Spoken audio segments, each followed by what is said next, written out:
Okay, I want to quickly go through some newer problems related to volume. One of the reasons we study volume is because it's actually really useful, that surface area.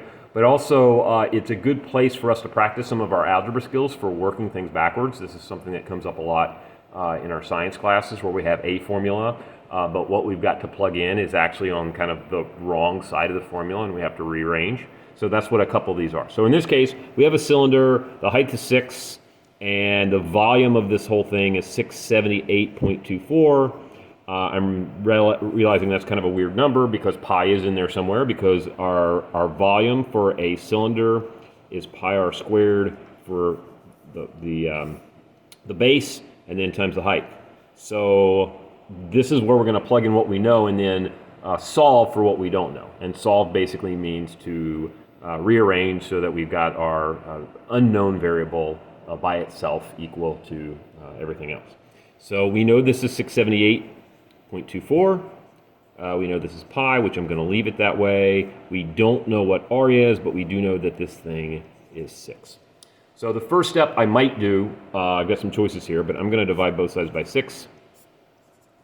And that's going to give me, I'm going to get my calculator out, 678.24, oops, clear, 678.24 divided by 6 is 113.04 equals pi times r squared, because those cancel out. And then I'm just left with the pi that I got rid of, so I'm going to divide by pi, or 3.14. I'm going to turn it into a decimal as I divide. We're going to say those are equivalent, so I'm left with r squared.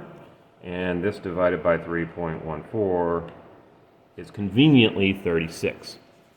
Now, you probably recognize this, but let me make sure you understand, if you don't recognize it, we don't know what r is yet. We know what r squared is. And some of you can probably instantly see what r is going to be. But the way we undo this, whatever this number is, to undo a square, in the same way we undid that multiplication with the division by 6, we're going to undo the square by taking the square root. Because these are inverse operations, just like 6 times 6 and divided by 6 are inverse operations. So that's just going to be an r. But if I do it to one side of the equation, I have to do it to the other side. So that's going to be 6. And then I could, oh, interesting. This is a random problem. In this case, the radius and the height came out as the same. That doesn't always work. If I wanted to check myself, I'd do 6 squared times pi times 6. I should get this number that I started. Okay, let's see. Because similar kind of problem with sphere. We're trying to find the radius.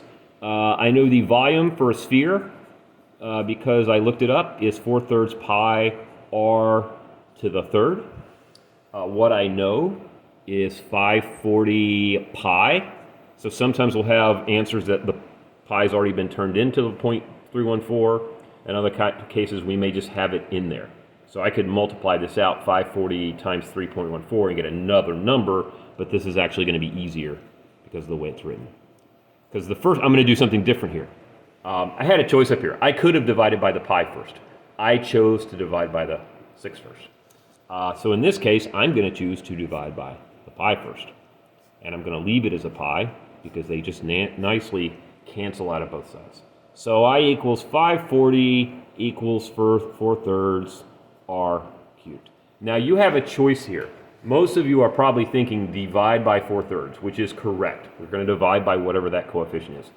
But realistically, what we're really doing, and what might make things easier, is to multiply by the reciprocal. If I multiply both sides times 3/4, this is the same as dividing by 4/3, so it would still work out mathematically. Notice when I multiply those, 4 times 3 is 12, 3 times 4 is 12, 12 over 12 is 1, that's why that goes away, r to the third. But if I do it to one side, I've got to do it to the other. And the question is, like, why do I do that as opposed to divide by 4/3? The reason I do that is because I can do this without a calculator, or probably without one. I can say, oh yeah, 3 times 540 divided by 4, or even I can do 540 divided by 4 first, and then times 3. Either way, or it's 0.75 times 540, whatever that is. But I just want to point out that there's more than one way to think about this. Usually, because we have whole numbers, we just think we'll divide both sides by whatever that multiplication is. But in this case, because we have a fraction, sometimes it's useful to think, oh, instead of dividing by 4/3, I can multiply by the reciprocal. It's really the same thing.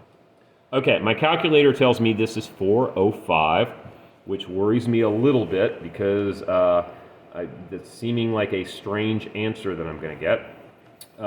Okay, so this is r cubed. So in the same way that this was the inverse operation for r squared, this is the inverse operation for this is the third root.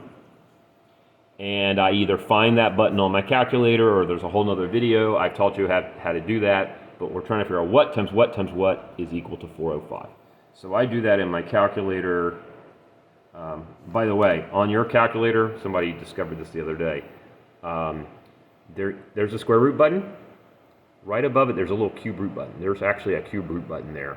Oops, if I click the right thing, shift. See how it turns into a little cube root, and 405, and 7.4, roughly, 7.39 or 7.4. Okay, I'm going to assume I didn't make a mistake there, and that is correct. Actually, let me just check real quick.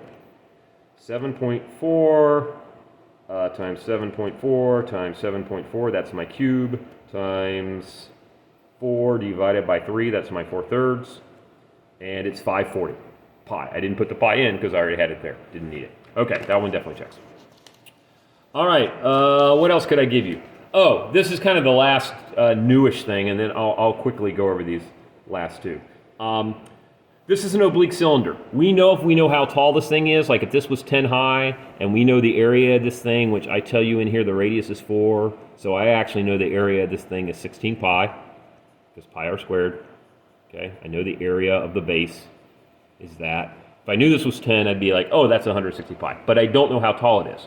What I have given instead is the slant height, which when you think about this thing's tilted, that's the tilted part. It's actually a really good name. It's the height of the slant. It's not the overall height.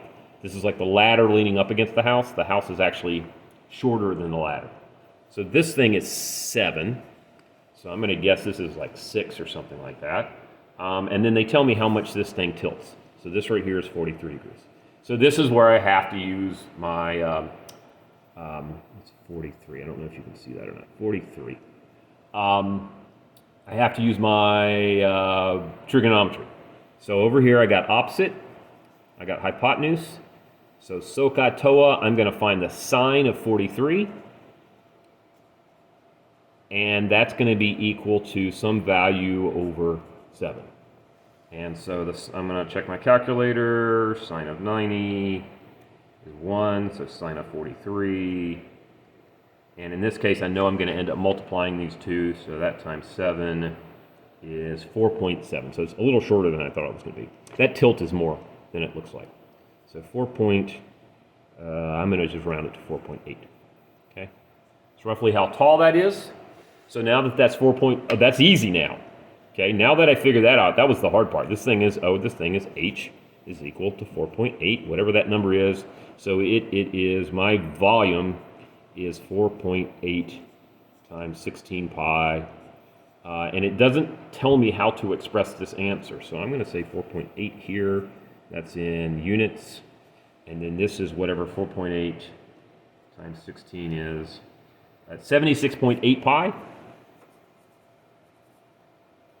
That's units cubed, or if I wanted to turn that into a number that people would recognize, I could say that's, about 241. Oops, my lights just went off.